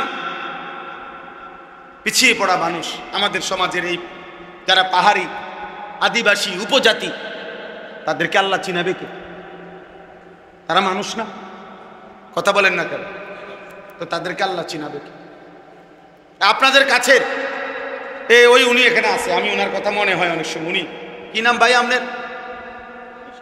না ওই যে হেলান দিয়ে রয়েছেন, জাকির ভাই। তাহলে আজকে এই যে মনে করেন আপনাদের পাশে কিছু বাইরে মেহনতে, দাওয়াত ও তাবলীগের মেহনতে কিছুটা পরিবর্তন হয়েছে এই বেদে সম্প্রদায়ের এদের। তাহলে এরা এখানে না, শুধু সারা বাংলাদেশে। আমি সিলেটে গেছি, আপনাদের এই এলাকার মানুষ, ওনারা আমার সাথে দেখা করছে, আত্মীয় কয় যদি আমগো আত্মীয় স্বজন আছে এই জাফরাবাদ, আর এখানে এটা কয় আড়িখোলা। সিলেটে আমার সাথে প্রত্যেকবারে দেখা করে। সুনামগঞ্জে গেছি, ওইখানে আছে ওনাদের মানুষ। চিটাগাং হাটাজারির ওইদিকে গেছি আমি, হাটাজারি চিটাং ইউনিভার্সিটির পাশে বয়ান করতে, ওইখানের লোক আমার কাছে এসে দেখা করছে যে হুজুর আমগো আত্মীয় স্বজন আছে, এরাও এই বেদে সম্প্রদায়। তাহলে সারা বাংলাদেশে এরা আছে কিনা বলে? এদের দিন শিখাবে কে? ইমান শিখাবে কে? ইসলাম শিখাবে কে? হিজরা যারা, হিজরা ওরা মানুষ না? কথা বলেন না কেন? হিজরা বলে যাদেরকে, তো ওরা, ওদের আখেরাত নাই, ওদের কোনো বিচার আচার হবে না, তো ওদেরকে আল্লাহ চিনাবে কে? ওদেরকে আখেরাত চিনাবে কে? বলেন।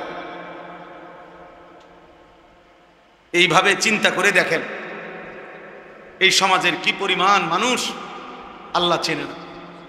কত লোক, আমি সেদিন এক লোকরে দেখছি সিমেন্টের বস্তা নামাইতেছে, আমি তাকাইছিলাম। বিশ্বাস করেন লোকটার ঘাম, সারাটা লুঙ্গি গেঞ্জি ভিজা, আমার মনে হয় পানিতে সাঁতার কাটতেছে, এরকম ঘাম। তাহলে এক এক বস্তা সিমেন্ট নামাইতে গিয়া ট্রাকটার থেকে সে যে গোডাউনটা ফালাইতেছে নিয়া, প্রতিবারে তো তার কোমরটা কি হইতেছে, বাঁকা হইতেছে। এক বস্তা সিমেন্ট নামাইলে হয়তো 3 টাকা 5 টাকা বা 10 টাকা, ধরে নিলাম 10 টাকা, তাহলে 50 বস্তা সিমেন্ট নামাইলে কি পরিমাণ ঘাম জড়ছে? 500 টাকা। এই 500 টাকা ঘামে চুবানো এই টাকাটা দিয়া সে তার পরিবারে যখন পাঠায় দেয়, তার সন্তান নামের 18 বছরের 16 বছরের ওই জানোয়ার এই ঘামের টাকাটা দিয়া মোবাইলে উলঙ্গ ছবি দেখে। মানুষ নামের ওই জানোয়ারে তার বাবার এই ঘামের টাকাটা দিয়া নারী দেখে, ছবি দেখে। অথচ এই বেচারার কোমরটা 50 বার বাঁকা হয়ে গেছে। আমার কোমরে সামান্য ব্যথা, আমি ডাক্তার দেখাইছি গত কয়দিন আগে, পরিষ্কার প্রেসক্রিপশন উনি লিখে দিছে, ঝুঁকে, কোমর ঝুঁকে কোনো কিছু নিবেন না। বলছে একটা কাগজ এটা এখানে পড়ছে, এটা ঝুঁকে নিবেন না, স্বাভাবিকভাবে বসবেন বা এরপরে নিবেন। ওই মানুষটা এইভাবেই তো আজকে হয়তো 10 বছর এভাবেই তো বস্তা নামাইতে আছে, ঠিক না? কত কষ্টের কামাই। এই জন্য আমরা একজন, শুনেন আমার কোনো আপত্তি নেই, আমি এক ধরনের মানুষ, যে আমার ফিকির হলো আমি কোনো ভোটে দাঁড়াইছি না, আমি কোনো এটা নির্বাচনী জনসভা না যে অনেক লোক হইতে হবে, আমি তো ইলেকশন করি না, তো কাজেই আমার জনসমর্থন দিয়ে আমি করবো কি? আমি কি ভোটে দাঁড়াবো? আমার তো আখেরাতে না দরকার। তাহলে লোক কম না বেশি, আমি লোক দিয়ে করবো কি? বেশি গুণ না, সংখ্যা গুণে তো আমার দরকার নেই, আমার দরকার আল্লাহর কথা পৌঁছান, আল্লাহর এক বান্দাই শুনুক, আমি তার জন্যই বলছি। একজনই ভাবুক কি হবে জাহান্নাম, কি হবে আখেরাত। নবী সাল্লাল্লাহু আলাইহি সাল্লামের একজন সাহাবী জীবনে একবার শুনছে হযরত সালমান যে জাহান্নামের আগুনের লাকড়ি হবে মানুষ এবং পাথর। তাফসীরের মধ্যে আছে উনি 3 দিন 3 রাত একটানা শুধু চোখের পানি ফেলে কাঁদছে যে হায় জাহান্নামের লাকড়ি হবে মানুষ, সেই লাকড়ি যদি হই আমি সালমান, আমার কি হবে, আমার কি হবে। এ কথা বলে শুধু কাঁদছে আর কাঁদছে অঝরে। 3 দিন পরে নবীজি খবর নিয়ে ওনারে খবর দিয়ে আনছে। নবী সাল্লাল্লাহু আলাইহি সাল্লাম জিজ্ঞাসা করছে, সালমান কি হয়েছে তোমার? বলছে, ইয়া রাসূলুল্লাহ, কোরআনের এই আয়াত আমারে পাগল বানায় ফেলছে। ওয়াকুদুহান নাস ওয়াল হিজারা, আল্লাহ যে বলছে জাহান্নামের আগুনের লাকড়ি হবে মানুষ এবং পাথর, সেই পাথর আরে মানুষ যেটা জাহান্নামে ফেলবে সেটা যদি হই আমি সালমান, আমি সেই আগুনে টিকবো কেমনে? আমার এই ভয় আমারে অস্থির বানায় ফেলছে, আমি চোখের পানি বন্ধ করতে পারছি না। আল্লাহর নবী তখন বলছে, সালমান থামো, আল্লাহর কসম আমি সাক্ষী দিচ্ছি, আমি মুহাম্মদ সাক্ষী দিলাম জান্নাত তোমার অপেক্ষা করছে। এরপরে উনি থামছে। কি ভাই, যারা নিয়মিত ইবাদত করতেন তারা পর্যন্ত জাহান্নামকে এভাবে ভয় করতেন, আর আমাদের যাদের জীবনে নামাজ নাই, হালাল হারাম নাই, আমাদের কি হবে? আমাদের হালাত কি হবে? কে বুঝাবে আমাদের ছেলেদেরকে? কে ফিরাবে আমাদের মেয়েদেরকে, আমাদের মহিলাদেরকে? বলেন, কে ফিরাবে? এক মৌলানা ইয়াসিন জাফরি আমার অনেক বেশি মহব্বতের, তিল তিল করে খাইয়া না খাইয়া অনেক কষ্ট করে এই মাদ্রাসাটা ধরে রাখছে। কত সময় আইসা আমার কাছেও যখন আইসা হালাত বলে, আমার মাঝে মাঝে মন চায়, কত সময় আমি বলি মন চায়, মাঝে মাঝে বাদ দেন, বন্ধ করে দেন, আর কতক্ষণ করবেন, কি করবেন, কুলাইতে পারে না। এই আমার নাম দে, আমার হাতে দেওয়া এই নাম নূরে জান্নাত, মাওলানা মাসুদ জামিলের ওই মাদ্রাসা, কি নাম? হ্যাঁ, হুরে জান্নাত, এটাও আমার দেওয়া না। ওইখানেও নাওতলা। এই ছোট্ট ছোট্ট আয়োজন, কোথাও 100 জন, কোথাও 200 জন, কিন্তু এটা কি খুব বেশি সংখ্যা? এই মাদ্রাসার মধ্যে যদি মাত্র 100 জন মেয়ে পড়ে, 150 জন মেয়ে পড়ে, একদিনে চান্দিনা বাজারে, একদিনে কল্পনা করেন শুধু চান্দিনা বাজারে, তরকারি বাজারে, মাছ বাজারে কি পরিমাণ মহিলা যাবে? আমার সেই বোনদেরকে কে ফিরাবে? স্বামী বিদেশ, স্বামীর মাথার ঘাম পায়ে পড়ে একটা একটা টাকার জন্য, বেচারা 12 ঘন্টা ডিউটি করে, 16 ঘন্টা ডিউটি করে এই কলজার মধ্যে বাইন্দা টাকাগুলো বাড়িতে পাঠায়। আর বেডির হাঁটা চলা দেখলে, বেডির মোবাইল 3টা, বেডির জামাই বিদেশ, বেডির মোবাইলেরও 3টা, বেডির হাঁটা চলা দেখলে, পোশাকের বাহার দেখলে মনে হয় যেন উনি পুরা গ্রাম চুক্তি নাচাইতে আছে। হ্যাঁ, যদি কেউ ভালো তো ভালো, আমি তাকে বলি না। আর যদি কোনো অসৎ নারী হয় যে তার স্বামীর পবিত্র আমানত খেয়ানত করছে, ওই অসভ্য নারী রাগ হইলে আমার অসুবিধা কি?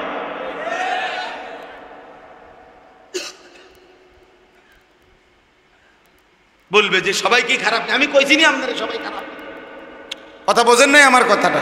আপনি চাইতেন কার? আপনি চাইতেন কেন? আপনি ভালো হইলে তো আপনারা বলছি না, আপনার গাছ লাগলো কেন? বোঝেন নাই আমার কথা না। সবাই যদি অসৎ হয়ে যেত তো চাঁদ উঠতো না, সবাই অসৎ হয়ে গেলে সূর্য উঠবে না, এটা আল্লাহর ওয়াদা। জমিনে যতক্ষণ পর্যন্ত একজন আল্লাহ আল্লাহ বলনেওয়ালা থাকবে ততক্ষণ কি হবে না? কিয়ামত হবে না। তাহলে সবাই যখন, হাদিসে আছে, একই সময়ে সকলেই যখন অসৎ হয়ে যাবে, শিরারুল খালক, নিকৃষ্ট, তখন ইসরাফিল ফু দিবে।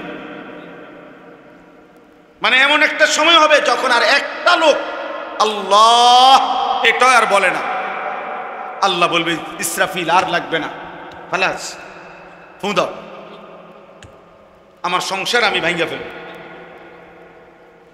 আমার সংসার আমি গুটায় ফেলব, দাও ফু লাগাও।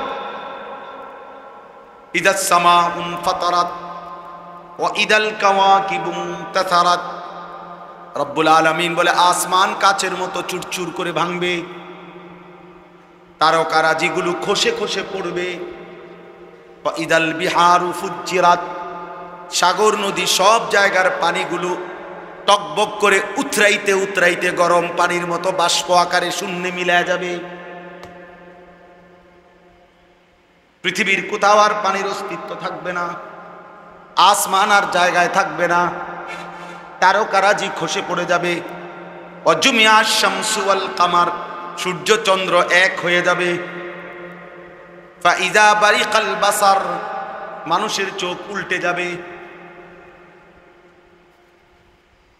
প্রতিটা মানুষ চিৎকার করবে আর বলবে ইয়াউমা ইদিন আইনাল মাফার, একজন আরেকজনকে চিৎকার করে বলবে বন্ধু পালাবো কোথায়। কাল্লা আলা ওয়াজার, আল্লাহ বলবে বান্দা জিজ্ঞেস করে লাভ নাই, আজ কোথাও আশ্রয় নাই। আজকে সব জায়গায় ভূমিকম্প শুরু হয়েছে, সারা পৃথিবী সারা জমিন একসাথে কাঁপতেছে। ইন্না জালজালাতাস সাআতি শাইউন আযীম, আল্লাহ বলে বান্দা কিয়ামতের ভূমিকম্প বড় ভয়ানক। এখন তো দুনিয়ার একদিকে ভূমিকম্প হয় আর একদিকে স্থির থাকে, সামান্য ক্ষণিকের 2 সেকেন্ড, 1 সেকেন্ড 3 সেকেন্ডের ভূমিকম্প হয় আবার থেমে যায়। রব্বুল আলামিন বলে মাটির উপরের একটা পাতা পর্যন্ত যতক্ষণ মাটির নিচে না যাবে ততক্ষণ পর্যন্ত অনবরত জমিন ভূমিকম্প হইতে থাকবে। ইয়া আইয়ুহান নাস ইত্তাকু রাব্বাকুম, আল্লাহ বলে মানুষ আল্লাহকে ভয় করো। ইন্না জালজালাতাস সাআতি শাইউন আযীম, কিয়ামতের ভূমিকম্প রে বান্দা বড় ভয়ানক। ইয়াউমা তারাউনাহা তাদহালু কুল্লু মুরদিআতিন আম্মা আরদাত, আল্লাহ বলেন সেদিন যেই মা তার বুকের স্তন থেকে সন্তানকে দুধ খাওয়াচ্ছিল, ইসরাফিল ফু দিবে, জমিনে কিয়ামতের ভূমিকম্প শুরু হবে, আর মা তার দুধের বাচ্চাটাকে ছুঁড়ে ফেলে দিবে। কোরআন শরীফের আয়াত, ওয়াতাদাউ কুল্লু যাতি হামলিন হামলাহা, যে মায়ের পেটের বাচ্চা 9 মাস পূর্ণ হয়ে গেছে, আর হয়তো একদিন অর্ধেক দিন কিছুক্ষণ পরে হয়তো বাচ্চা প্রসব হইতো, ইসরাফিল তখনও ফু দিবে, আর জমিনের কম্পনে ওই মা পাগলের মতো ছুটবে। আল্লাহ বলেন বাচ্চাটা গর্ভের সন্তান নিজে নিজে বের হয়ে পড়ে যাবে, মা ফিরেও দেখবে না, বাঁচলো না মরলো, ছেলে না মেয়ে হলো। ওয়াতারান নাসা সুকারা, আল্লাহ বলে সবগুলো মানুষ মাতাল মাতাল হয়ে যাবে। ওয়াতারান নাসা সুকারা, যুবকও পাগল হবে, বৃদ্ধ পাগল হবে। দাদাও বলবে নাতি যাব কই, নাতিও বলবে দাদা যাব কই। সবাই বলবে কারোই তো ঠিকানা জানা নাই। ওমা হুম বিসুকারা, আল্লাহ বলে বাস্তব কথা হলো একটা লোকও পাগল হয় নাই, মাতাল হয় নাই। তো বলে তো এভাবে দৌড়ায় কেন, এরম চিৎকার করছে কেন? আল্লাহ বলে ওয়ালাকিন্না আযাবাল্লাহি শাদীদ, বরং আল্লাহর আযাব যে বড় ভয়ঙ্কর এটা সব বুঝে ফেলেছে নাফরমানরা। ওরা বুঝে ফেলেছে এটা আল্লাহর আযাব বড় কঠিন, এখন আল্লাহ ধরবে। আল্লাহ বলছেন আমি কিন্তু বান্দা রহমান, আবার আমি আল্লাহ যুনতিকাম, আমি কিন্তু প্রতিশোধ গ্রহণকারী, আমি প্রতিশোধ নেব, প্রতিশোধ। আমার একটা একটা লোকমা খাবারের হিসাব নেব, আমার একটা একটা নিঃশ্বাসের হিসাব নেব, আমার একটা একটা সেকেন্ডের হিসাব নেব। খোদার কসম, সুম্মা লা তুসআলুন্না ইয়াওমাইদিন আনিন নাঈম, একটা একটা নিয়ামত সম্পর্কে আমি আল্লাহ জিজ্ঞেস করব। ফাওয়ারাব্বিকা লানাসআলান্নাহুম আজমাইন, আল্লাহ বলে কসম, আমি আল্লাহ নিজের কসম করে বলছি বান্দা, সকলকেই কিন্তু আমি জিজ্ঞেস করব। ইন্নাস সামআ ওয়াল বাসারা ওয়াল ফুআদা কুল্লু উলাইকা কানা আনহু মাসউলা, আল্লাহ বলে নিশ্চয়ই কান, চোখ, দিল, অন্তরকে পর্যন্ত প্রশ্ন করা হবে। হে দিল তুমি কি ভেবেছ, হে কান তুমি কি শুনেছ, হে চোখ তুমি কি দেখেছ। আল্লাহ বলেন ইন্না রাব্বাকা লাবিল মিরসাদ, শুনে নাও বান্দা, তোমার রব আল্লাহ তীক্ষ্ণভাবে তোমার প্রতি দৃষ্টি রাখছেন, একটা সুতা তোমার নড়াচড়া তিনি খেয়াল রাখছেন। আল্লাহ বলছেন ইয়ালামু খাইনাতাল আয়ুনি ওয়া মা তুখফিস সুদূর, চোখের খেয়ানত মানে চোখের গুনাহ বান্দা আমি জানি, অন্তরের মধ্যে যা লুকিয়ে রেখেছ তাও জানি। আয়াহসাবু আল্লান ইয়াকদিরা আলাইহি আহাদ, আল্লাহ বলে বান্দা তুমি কি ভেবেছো তোমার উপরে কারো কোনো ক্ষমতা নাই? কেমনে এত নিরাপদ মনে করছো? এত মিথ্যা, এত চুরি, এত ডাকাতি, এত জিনা, এত ব্যভিচার, এত নারী, এত ছবি, এত সুদ, এত ঘুষ, এত কিস্তি, এত ওজনে কম দেওয়া, এত বাটফারি কেমনে শিখলা? কি বুঝে করতেছ? আল্লাহ যেন ওই মাকে, বোনকে বলছে, কোন বুঝে মা এতটা বেপর্দা হইলি? নারী এত রং, এত রূপ, এই যৌবন, এত পুরুষকে দেখাইয়া কয়জন পুরুষ তোমার দরকার? এত বেড়াই দেখাও কা? অসভ্য নারী এত এত পুরুষ দেখাও কেন? বেহায়া নারী এত পুরুষ দেখাও কেন? কয়টা পুরুষ দরকার তোমার? এত বেড়াই দিয়ে তুমি করবা কি?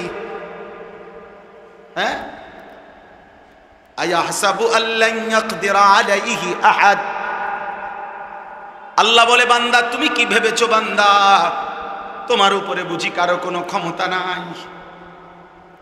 এরপরে আবার আল্লাহ বলছে আয়াহসাবু আল্লাম ইয়ারাহু আহাদ, বান্দা সে কি ভেবেছো তোমারে কেউ দেখে না? লাইট নিভাইলে বুঝি আমি আর দেখি না, দরজা বন্ধ করে ফেললে বুঝি বান্দা আমি দেখি না, গেট লাগাইলে বুঝি আমি আল্লাহর দেখি না, সিসি ক্যামেরা লাগাইলে বুঝি আমি আর দেখি না? আল্লাহ দেখে না কখন কখন? বলে না কেন? বলো না বাপ, আল্লাহ দেখে না কখন কখন? আল্লাহর ক্ষমতা নাই কখন কখন? আলাম ইয়ালাম বিআন্নাল্লাহা ইয়ারা, আল্লাহ বলে না ফরমান সে কি জানে না তার আল্লাহ তাকে সারাক্ষণ দেখে। ওয়া হুয়া মাআকুম আইনামা কুনতুম, আল্লাহ বলে বান্দা তুমি যখন যেখানেই থাকো আমি তো তোমার সাথেই আছি। আল্লাহ বলেন ওয়া নাহনু আকরাবু ইলাইহি মিন হাবিলিল ওয়ারিদ, তোমার গর্দানের সাথে যেই রগ যেটা ছিঁড়ে গেলে তুমি মরে যাইবা তৎক্ষণাৎ, আমি আল্লাহ তোমার সেই রগের চাইতেও কাছাকাছি। আল্লাহ বলেন ওয়ামা তাকুনু ফি শা'নিন ওয়ামা তাতলু মিনহু মিন কুরআনিন ওয়ালা তা'মালুনা মিন আমালিন ইল্লা কুন্না আলাইকুম শুহুদান ইদ তুফিদুনা ফীহি, আল্লাহ বলে বান্দা তুমি যখন যেখানেই থাকো, তুমি আমার কোরআন যখন যেটুকুই পড়ো, তুমি যখন যেই আমলই করো, যখনই আমল করো, যখনই ভালো কিংবা মন্দ করতে থাকো, আমি কিন্তু তোমার সামনেই উপস্থিত থাকি। ইল্লা কুন্না আলাইকুম শুহুদান, শাহেদ, আমি তো আছি, আমি তো দেখি, আমি তো উপস্থিত। কেমনে আড়াল করবা? ওমা ইয়াযুবু আর রাব্বিকা মিন মিসকালি দাররাতিন, আল্লাহ বলে তোমার রবের দৃষ্টি থেকে এক বিন্দু পরিমাণ গোপন থাকবে না। আল্লাহ মাফ করে দেন।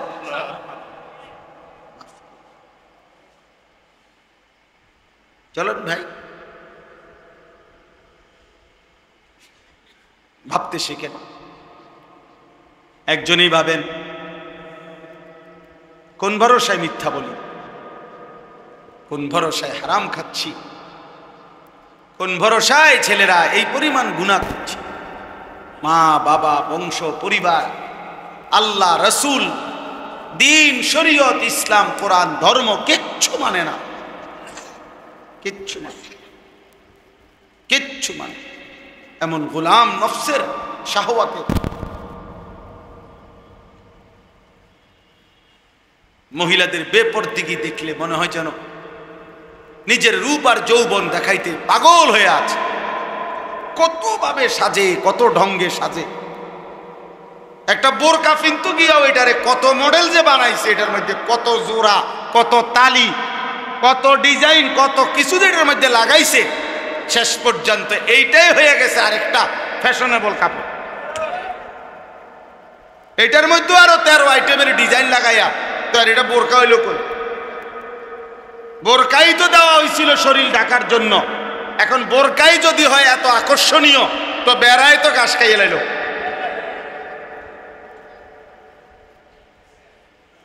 বেড়ায় ঘাস খাইয়ে ফেললো না, তো এখন পাহারা দিবে কি দিয়া? আল্লাহ আমাদেরকে হেফাজত করেন। ওয়ালাউলা ফাদলুল্লাহি আলাইকুম ওয়া রাহমাতুহু মা যাকা মিনকুম মিন আহাদিন আবাদা ওয়ালাকিন্নাল্লাহা ইউযাক্কি মান ইয়াশা।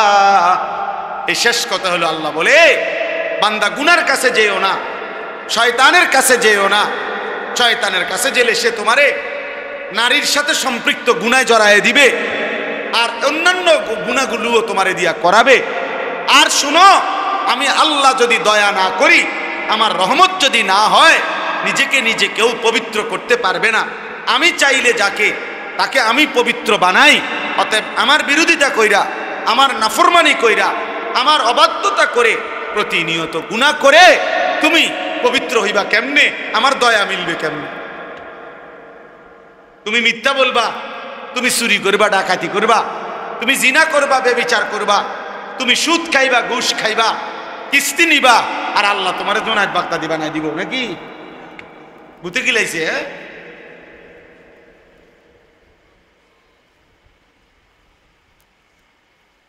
আশ্চর্য।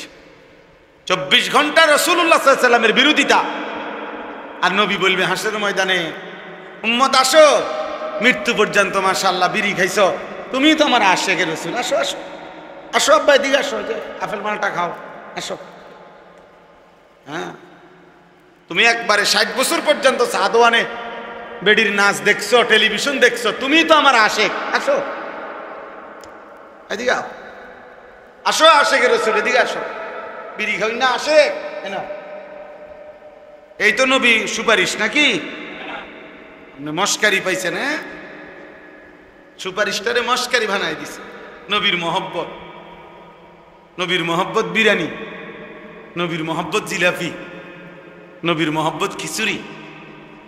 হ্যাঁ, নবী সাল্লাল্লাহু আলাইহি সাল্লাম 23টা বছর কলিজাটা ছিঁড়ে কষ্ট করলেন, রক্ত ঝরাইলেন, পেটে পাথর বাঁধলেন, রক্তে ভেসে গেলেন। এত কষ্ট, এত যুদ্ধ, এত খুন, এত রক্ত, এত ক্ষুধার কষ্ট বিনিময়ে বছরে একদিন 12ই রবিউল আউয়াল আমনে ঢোল বাজাইবেন আর গেট বাজাইবেন, আর কিছুক্ষণ স্লোগান দিবেন আর বিরিয়ানি খাবেন, নবীর ভালোবাসা আদায় হয়ে যাবে। আমনে আশিকে রসুল, আর আমরা সারা বছর মেসওয়াক করলাম, দাড়ি রাখলাম, টুপি পরলাম, পাঞ্জাবি পরলাম, স্ত্রীর পর্দার খেয়াল করছি, ছেলে মেয়ের ঈমান আমলের খেয়াল করছি, হারাম থেকে বাঁচার চেষ্টা করলাম যারা, তারা হয়ে গেলাম ওয়াহাবি, তারা হয়ে গেলাম দুশমনের রাসূল, আমরা হয়ে গেলাম নবীর দুশমন। এত বড় মিথ্যা কথা কেমনে বলতে পারলাম? মিথ্যুক,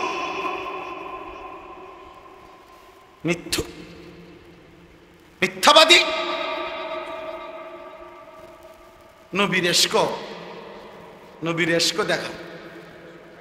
হ্যাঁ, এশক ট্রাকের উঠবে, এশক ট্রাকের উঠবে। নবী সাল্লাল্লাহু আলাইহি সাল্লামের জন্মে আমরা অখুশি কেন? অখুশি হব পাগল? অখুশি হব কেন? নবী সাল্লাল্লাহু আলাইহি সাল্লামের জন্মে অখুশি হলে আমরা নবীজির নামে তো নিতাম না। কথা বলেন না কেন? আমরা তো নবীজির নামে কোনোদিন উচ্চারণ করতাম না। তো আমি মেসওয়াক করি কেন? আমি সুন্নাত পালন করি কেন মিয়া? এটা কোনো কথা হইল মিয়া? এটা কোনো যুক্তি হইল? 60 বছর যিনি বুখারী শরীফ রাসূলের হাদিস পড়ায়, মনে করেন তাহলে যে প্রতিদিন নবীজির হাদিস পড়ায় সে প্রতিদিন কতবার নবীজির নাম নেয়? সে প্রতিদিন কতবার সাল্লাল্লাহু আলাইহি সাল্লাম পড়ে? এতবার দুরূদ পড়ে প্রতিদিন যে লোকটা, ওই নবীর দুশমন। আর এবারে জিলাপি খায়, এবারে নবীর আশিক। উনি নবীর আশিক, আর রাসূলের মসনদে, হাদিসের মসনদে যিনি হাদিস পড়ায় উনি হয়ে গেছেন নবীর দুশমন, ওহাবি। উনি দুশমন। হ্যাঁ, আমরা সিরা খাই, রামনে ভাত খান, আমরা বুঝি না, মানুষ বুঝে না। এই জন্য মানুষ আলহামদুলিল্লাহ আলোকে এখন আলোই বলে, অন্ধকারকে অন্ধকারই বলে। আগের সেই দিন নাই। নওজোয়ান নতুন প্রজন্ম আলহামদুলিল্লাহ এতটুকু যে ভালো মন্দ বুঝতে পারে। শুধু বিরিয়ানি দিলে ওনার দৌড় দেয় না, শুধু খিচুড়ি দিলে ওনার দৌড় দেয় না, ওনার দৌড় দেয়। জিলাপি আমরাও দেখছি ছোটবেলায়, পলিথিন বইরা জোরের পর থেকে মাগরিব পর্যন্ত জিলাপি আনতাম 2 পলিথিন বইরা। ওনার এটি নাই, ওনার এত চলে না। সব বাজারে খবর লন, জিলাপি বেচা কমিয়া গেছে। অতএব এটা জরুরি আমাদের বুঝা। আল্লাহর নবী সাল্লাল্লাহু আলাইহি সাল্লামের অনুসরণ, নবীজির একটা সুন্নত মানা, তরিকা মানা, এটাই নবীর ভালোবাসা। আর নবীর ভালোবাসা বছরে কয়দিন? সারা মাস। বন্ধু আমার সারা মাস, বন্ধু আমার সারা বছর, বন্ধু আমার সারা ঘন্টা, নবী আমার সারাক্ষণ, নবী আমার সারা মুহূর্ত, তিনি আমার বন্ধু। প্রতিদিন, প্রতি রাত, প্রতি মাস, প্রতি বছর, প্রতি সপ্তাহ আল্লাহ আমাদেরকে বুঝার তৌফিক দান করে, বুঝার তৌফিক দান, তৌফিক দান। আল্লাহ তাআলা আমাদেরকে তৌফিক দান করে। আজকের এই মোবারক মাহফিল আল্লাহ তাআলা কবুল করে নেন। ছেলেরা শেষ পর্যন্ত যে কয়জন টিকলা, তোমাদেরকে বলে গেলাম ভাই, ভালো হও বাবা, আখলাক সুন্দর করো, চরিত্র হেফাজত করো, বড় মোবাইলটা থেকে নিজেকে বাঁচাও। বা একদিন তোমারে ফকির বানাই, একদিন তোমারে খোঁজ মনে রাখো বাবা।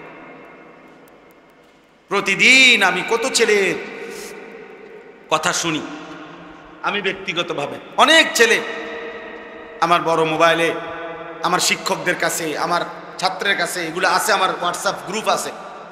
আমি অনেক নওজোয়ান ছেলের খোঁজ খবর রাখি। আমি জানি চরিত্রের হালাত কি, যৌবনের হালাত কি, কি পরিমাণ ছেলে। যদি তোমাদের একজনকে একজনকে শুধু শুনাইতে পারতাম, তুমি বুঝতা। হারাম নারী, ছবি, জিনা, ব্যভিচারের দৃশ্য তোমার দুনিয়াটাও শেষ করে দিবে, আখিরাতও শেষ করে। আল্লাহ আমাদের এই ছেলেদেরকে হেফাজত করেন। বাবারা যারা, আল্লাহ আপনাদেরকে হেফাজত করেন। আপনারা যারা এই প্রচন্ড গরমের মধ্যে কষ্ট করে বসেছিলেন, আজকে আমার মনে হয়েছে আমি ইয়াসিন জাফরি ভাইরে নামতেই এখন বলছি যে এই জায়গাটা এখন যারা বসছেন আপনারা, আমার যদিও আমি করি না, কিন্তু আমার সোয়াব হবে, কারণ আমি চেয়ারম্যান সাহেবরে, হারুন চেয়ারম্যান সাহেবরে আমি প্রথম এটা বলছিলাম নাকি, হ্যাঁ আমি ওইখানে বসে আমি বলছিলাম যে এখানে আপনি এটা ইয়া বানায় দেন, তাইলে মজলিস হবে, দিনই আলোচনা হবে। আলহামদুলিল্লাহ আজকে বৃষ্টিমুখর পরিবেশেও এতটুকু মানুষ আমরা এই কয়জন তো আল্লাহর কথা শুনতে পারছি, ঠিক কি না বলেন না? আল্লাহ তাআলা চেয়ারম্যান সাহেবের হায়াতের মধ্যে বরকত দান করেন। আল্লাহ তাআলা এই মাদ্রাসাটা কবুল করে নেন। আমার বাপ, এবার আমি 5টা মিনিট মহব্বতের সাথে, একেবারে কোনো জোরাজুরি সাফাসাফি না, পিড়াপিড়ি না, আমার এটা অভ্যাস না, কিন্তু আমি আপনাদেরকে মহব্বত করি। এখানের অধিকাংশ মানুষ আমি চিনি, আপনারা সব আমার পরিচিত। চান্দিনা আমার শ্বশুরবাড়ি, আমি আপনার শ্বশুরবাড়ি জামাই না, 6 গড়িয়াই তো আমার শ্বশুরবাড়ি, তেগুড়িয়া না আমার শ্বশুরবাড়ি, তো এটা 6 গড়িয়ার ভিতরে না। তাইলে আপনাদের প্রত্যেকের কাছে, যে কয়জন আছেন, আপনাদের কাছে আমার বিনীত অনুরোধ, 5টা মিনিট আপনারা এই মাদ্রাসাটা, মেয়েরা অনেক দুর্বল, যে কয়জন মেয়ে পড়ে এর অর্ধেকের চাইতে বেশি মেয়ে দুর্বল, এতিম আছে, অসহায় মেয়ে আছে, অল্প কয় টাকা দেয়, খানার কয় টাকা দিতে পারে না। মৌলানা এই কষ্ট করিয়া বহু জোড়াতালি দিয়া চালায়। আমার কাছে ওই দিন জানাইছে যে একটা ফ্রিজ কিনছে, কত 41,000 টাকা বলল, তো আমারে বলছে 11,000 টাকার ব্যবস্থা হয়েছে। তা আমি বলছি যে বাকি 30,000 টাকা আমি দিব। পরে আমি কত দিছি, 20,000 টাকা দেওয়া হয়েছে, আরো 10,000 টাকা ভাবছি আমি দিব। তাইলে বলার উদ্দেশ্য হইল, যখন যেটুকু আমরা সবাই মিলে যদি মাদ্রাসার এই বাচ্চা মেয়েদের জন্য চাউলের দরকার হয়, নগদ টাকার দরকার হয়, আপনারা এই কয়জন মানুষ যদি প্রত্যেকে মহব্বত করে একটু বলেন এবং দেন, যার কাছে নগদ আছে নগদ কিছু সহযোগিতা করলেন, আর যারা নিয়ত করবেন যে হুজুর ইনশাআল্লাহ আমি এককালীনে হোক মাদ্রাসার জন্য 2,000, 5,000, 10,000 টাকা, 1,000 টাকা দেবো, তো বলেন ইনশাআল্লাহ, তাইলে ওনারা লিখে রাখবো আমরা এখন। আর যদি চাউল বলেন যে হুজুর আমি ইনশাআল্লাহ 1 বস্তা চাউল দেব, অথবা অর্ধ বস্তা চাউলের দাম দিবেন, যেমনি সুবিধা হয় একটু বলবেন কিনা কম, সবাই মিলে কুদ্দুর কুদ্দুর শরিক হইলে, অল্প অল্প আমরাও শরিক হই, আমরাও শরিক হব। তো আমি আপনাদের কাছে অনুরোধ করছি 1,000 টাকা দিবেন। কি নাম? মহিবুল্লাহ, মাশাআল্লাহ, লিখেন। দাঁড়ান, আপনি দাঁড়ান, জাফরি ভাই এখানে আসেন। ভাই কি নাম? আশিক ভাই, কত? 2,000 টাকা, আল্লাহ কবুল করেন। কি নাম আপনার? জি মনির ভাই, 1 বস্তা চাউল দিবেন, আল্লাহ কবুল করেন। একটু দ্রুত বলেন, আপনাদেরও কষ্ট হচ্ছে গরমের কারণে। মাশাআল্লাহ। ভাই কি দাম? 2 বস্তা না 2,000? কি নাম ভাই? রেজাউল ভাই।